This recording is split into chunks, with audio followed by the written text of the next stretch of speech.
Perjalanan 5 tahun di dunia leasing, saya memutuskan untuk keluar 2010 akhir dengan posisi yang bagus sekali. Hutang itu kalau nggak salah insya Allah hampir mencapai 1 miliar ya, 2012 itu Mas itu. Bayarnya tuh 500.000. Saya tuh punya duit itu cuma ada 100.000. Kenapa kamu nggak jadi orang bener dan kaya kayak gitu kan? Jadi seperti itu. Ya.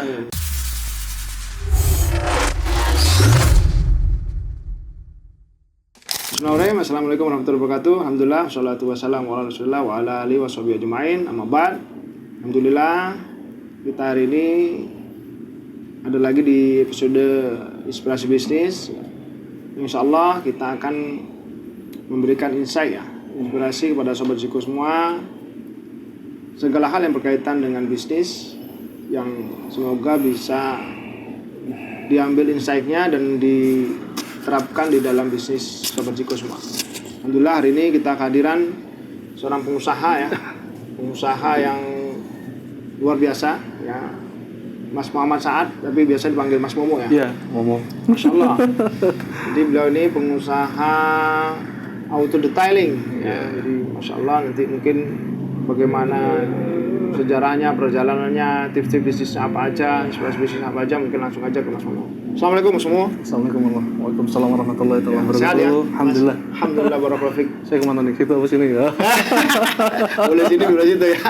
Jadi alhamdulillah, jadi Catfish ini juga salah satu klien kita dulu. Sedekah Consulting di tahun 2019 ya Mas. 2019, 2020 insya Allah. 2019, 2020 kita Fase hitam ya. Fase suram perbaikan ya, fase perbaikan. Alhamdulillah kita melakukan pendampingan bisnis, membangun tim, memberikan mindset ya, kepada tim Mas Momo di Catfish Auto Detailing. Jadi silakan Mas Momo, mungkin perlu diceritakan ya apa itu Catfish, sejarahnya bagaimana, kenapa kok sampai bisa usaha Catfish yang umurnya sudah 7 tahun ya? Insyaallah 7 tahun, insyaallah 7 Betul. tahun. Ya. Assalamualaikum warahmatullahi wabarakatuh. Allahumma shalli ala sayyidina Muhammad. Ya.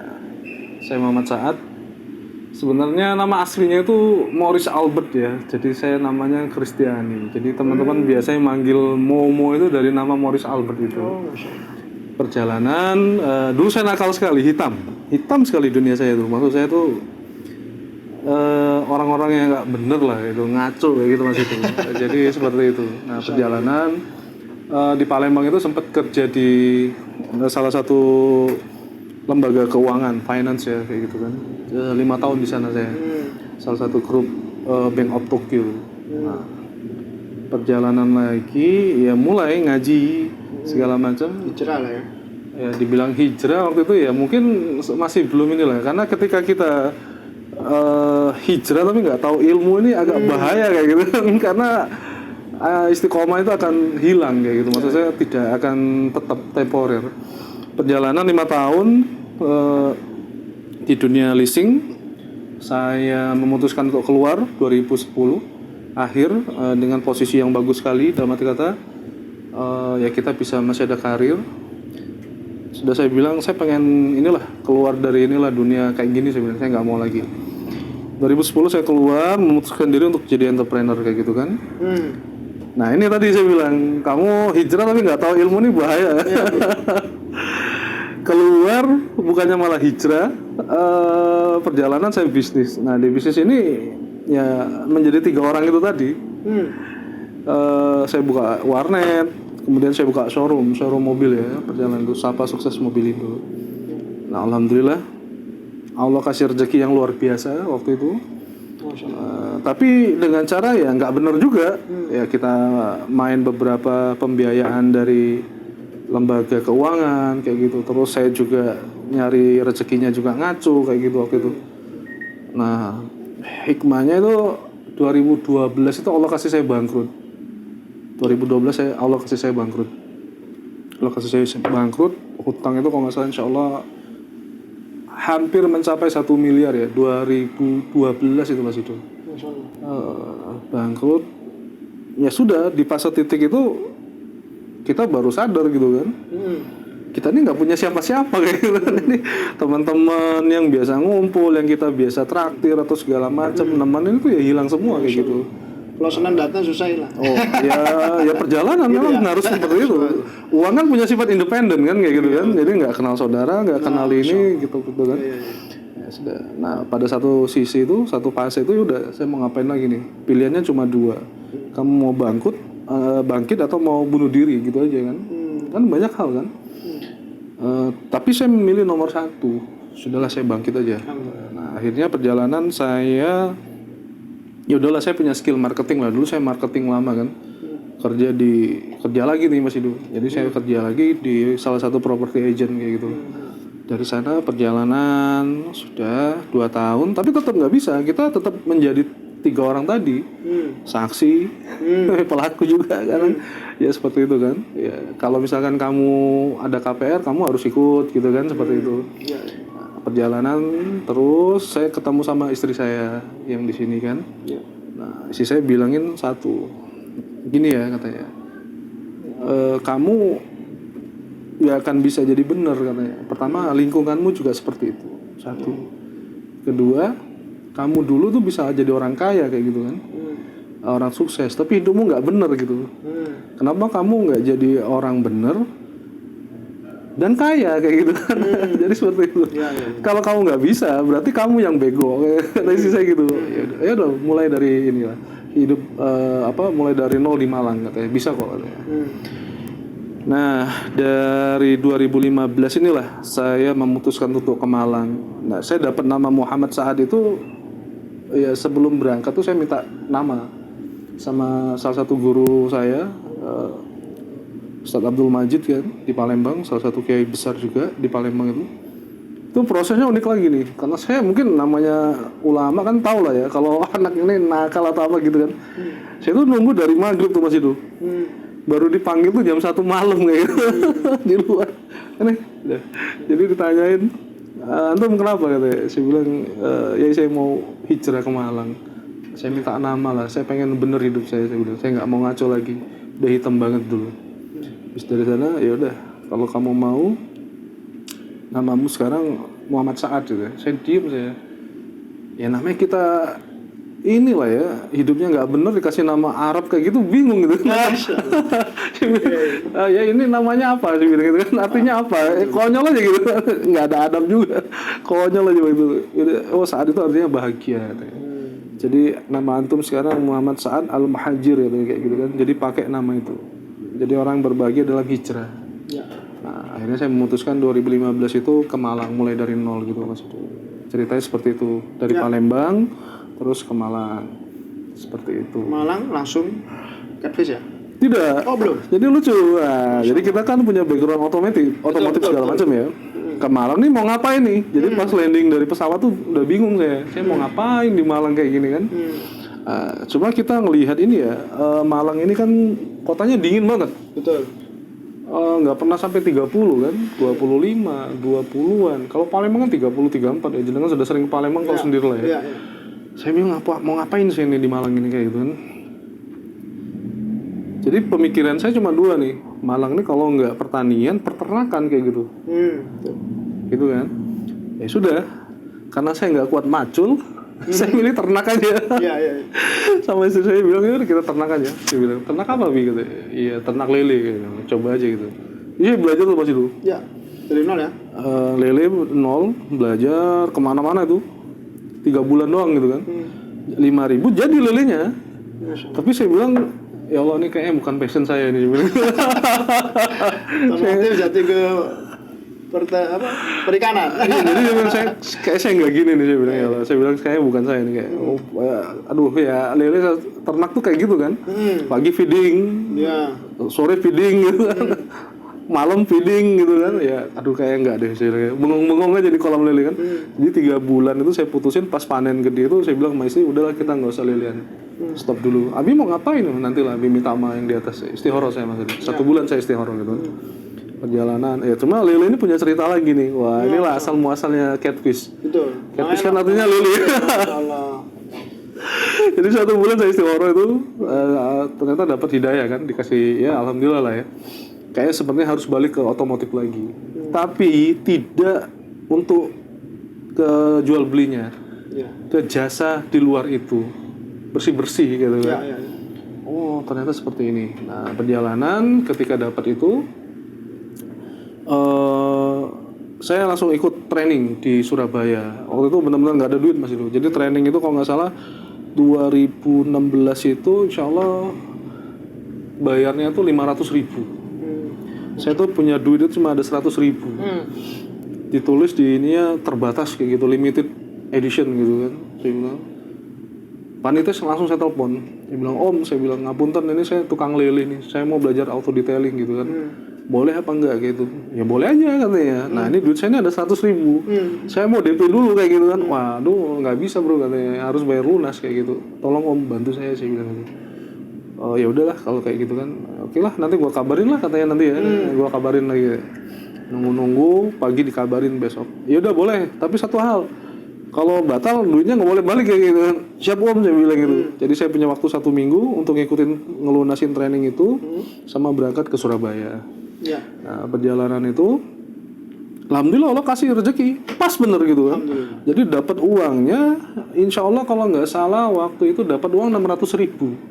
Ya. 400.000 untuk pelunasan, 200.000 untuk Uang saku. uang saku bolak-balik ke paket travel itu. Ya.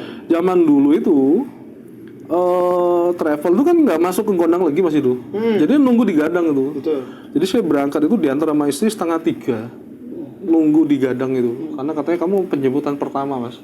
Karena sisanya kita harus ngantar orang-orang ke bandara. Ya. Nah dari perjalanan itu ke training. Nah waktu pas training ditanyain gitu kan. Mas nama workshopnya apa? Nah, Waduh, saya kan nggak punya workshop ini bilang. Harus ada Pak, harus ada nama katanya Mas gitu. Wah, saya bilang apa nih? Saya ingat ada satu brand di Malang ini yang dia pakai nama binatang ya kayak gitu kan. Iyalah saya bilang. Dia pakai binatang juga. Nah, saya pakai nama itu aja lah. Saya tulis aja Catfish Auto Detail. Alhamdulillah nama itu sampai sekarang. Gitu Mas itu perjalanan. karena ini apa waktu itu masih melihara lele ya. Waktu itu masih miara lele, terus akhirnya ya saya kasih nama Catfish Auto Detail dulu. Tapi sempet ini, waktu itu perjalanan Catfish juga kita ketemu beberapa yang jago-jago branding kayak gitu kan. Mereka juga ngasih masukan, aduh kayaknya ini nggak ngejual banget katanya. Masa nggak ada hubungan sama ini katanya, nggak ada hubungan sama bisnisnya. Ya. Sempet gue ya waktu itu kan mau pakai nama ini apa enggak. Tapi saya pikir gini perjalanan, wah ini kan bisnis saya. Betul. Kalau saya ganti namanya, orang nggak akan tahu sejarahnya seperti apa kayak gitu kan. Akhirnya saya tegas saja. Sampai sekarang Catfish Auto Detail. Alhamdulillah. Cuma ya beberapa kali mulai tahun 2000. startnya itu endingnya 2015. Start awal tuh 2015. Orderan pertama itu Februari 21 2016. Jadi saya pakai angka itu Mas itu untuk istilahnya miladnya lah ya. Iya, startnya. Jadi waktu itu saya dapat orderan pertama, benar-benar orderan ya. Ngerjain salah satu unit mobil itu dibayar 350.000 full itu 7 tahun yang lalu perjalanannya gitu. Siap. Jadi kalau sekarang dihitung 7 tahun ya? Insya Allah 7 tahun. Insya Allah 7 tahun. Nah, dalam 7 tahun itu kira-kira supaya bisa menginspirasi teman Sobat Jiko ya, itu apa nih?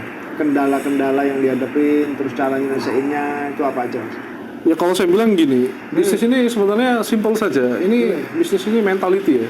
Ya. Jadi bisnis ini mentality. Terus salah satu sahabat terbaik saya juga bilang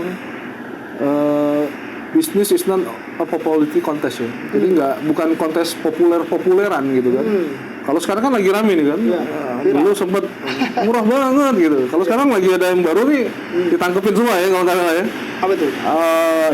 Ya lagi update juga kalau sekarang ini kan. Dia sampai kerugian sekitar 9 triliun kalau nggak salah itu. Masya Allah. Makanya saya bilang, jadi bisnis ini perjalanan lah ya. Saya bilang ya memang nggak bisa, ini mental. Apalagi COVID kemarin. COVID itu salah satu inilah ya. Kalau saya bilang filterisasinya yang di atas gitu. Untuk melatih mentalmu. Dalamnya gini nih. Ya apa ya saya bilang ya. Nanti kita tuh akan ketemu fase-fase ups and down. Jadi uncertainty condition kayak gitu. Kondisi-kondisinya nggak jelas kayak gitu. kamu bisa ini naik turun. Nah cuma sekarang posisinya gini, kalau turun kamu seperti apa, kalau naik kamu seperti apa. Nah ini yang bikin kamu sustain kayak gitu. Ya. Nah terus satu hal lagi, kita harus paham juga bahwa segala sesuatu ini kan nggak lepas dari yang di atas kayak gitu. Betul. Nah yang terjadi sekarang ini kadang-kadang ketika bisnisnya jalan, dikasih rezeki banyak, lupa sama pemberi rezekinya seperti itu. Terus ya ketika dia jatuh, ada yang malah tambah lupa, ada yang pura-pura ingat kayak gitu kan. Nah makanya saya bilang, makanya saya bilang sama teman-teman, bisnis ini rumusnya cuma satu, iman, strategi kayak gitu. Iya. Imanan ini ya akidahmu segala macem di sini semua. Karena saya bilang saya taruh di depan karena apa? Karena kita harus paham bahwa segala sesuatu ini kan ada yang ngatur gitu. Betul. Nah, terus strategi ya inilah strategimu, ikhtiarmu di sini. Ya. Kamu menghadapnya seperti apa? Terus solusinya seperti apa? Kayak gitu kan ya. Kejadian ya COVID kemarin kan, ada beberapa bisnis yang kata orang itu nggak akan rugi, tiba-tiba terbalik dengan sebegitu mudahnya gitu kan, seperti industri pariwisata, penerbangan gitu kan, kita udah mikir wah ini nggak akan inilah, tiba-tiba ya masya Allah, iya Allah balikan dengan sebegitu ini ya kan, sebegitu mudahnya, bahkan nggak mungkin tanah suci itu dibikin sepi gitu kan, udah nggak boleh masuk kan, mau gimana. Jadi hal-hal itu kita harus paham juga bahwa kita ini nggak punya apa-apa kayak gitu kan, seperti itu pas itu. Masya Allah. Ya. Terus kira-kira ke depan itu Catfish mau seperti apa? Jadi begini, Catfish ini startup ya. Ya. Saya bilang startup, kita juga mengalami fase-fase yang ups and down, pendewasaan kalau saya bilang. Nah ini buat teman-teman UMKM juga. Ya harus melewati prosesnya kayak gitu. Nah, target kita panjang ya, ada long term inilah goals kayak gitu. Ya. Nawaitunya tetap korporasi, seperti saya bilang sama Jangan dulu. Catfish ini akan jadi salah satu perusahaan auto detailing syariah terbaik. Terus nasional lah, multinasional. Nah, ini kita lagi menuju fase pendewasaan, perbaikan internal, terus SOP segala macam ya banyak. Nah, makanya saya bilang sama teman-teman kalau misalkan kamu udah fokus ke bisnis, ya nggak bisa, kamu harus belajar kayak gitu, kamu harus akrab dengan angka-angka kayak gitu. Kalau yang terjadi beberapa kan startup gitu kan, aku pengen gini-gini, nanti ketika ditanya laporan keuanganmu mana gitu kan, waduh saya nggak pernah nyatet gitu kan. Omsetmu berapa? Ya segini. Untungmu berapa? Ya segini. Uangnya ada. Ya itu, nah ada. Makanya saya bilang ya, jenengan juga dulu sempat ketemu sama kita kan, kondisi kita seperti apa. Dan berarti kata gini, kamu kalau udah mau serius sama bisnismu, ya sudah tekunin. Kamu harus belajar, kamu harus punya benchmark, kamu harus punya istilahnya apa ya? Kalau saya bilang patokan-patokan kayak gitu. Kamu harus punya sparring partner juga kayak gitu. Kamu mau ngapain gitu? 7 tahun, 5 tahun, 10 tahun. 5 tahun lagi pasarnya masih ada apa enggak kayak gitu kan, 10 tahun lagi ini bisnis seperti apa. Jadi sudah ada semua istilahnya plan A, plan B segala macam lah, sudah siapin semua. Jadi visi misinya udah harus jelas kayak gitu kan. Jadi nggak bisa kamu ngapunten kalau beberapa teman-teman tuh kan biasa wes aku ngalir aja wes apa cari Gusti Allah kayak gitu. Jangan salah saya bilang. Kalau ngalir aja, ikan yang ngikutin arus itu ngapunten, ikan mati tuh saya bilang gitu. Nah, ikan juga bertahan.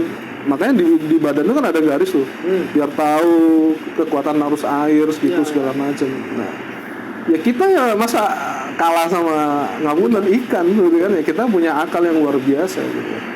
Nah itu satu. Kedua, ketika kamu sudah punya goals, ya sudah, kamu harus repeat, ngulangin. Saya ini mau seperti apa sih? Nah dari sini, ketika pola pikirmu berubah, akhirnya habitmu akan berubah, karaktermu akan berubah juga. Nah akhirnya goalmu akan tercapai. Nanti ketemu nih, circle-nya akan berubah dengan sendirinya.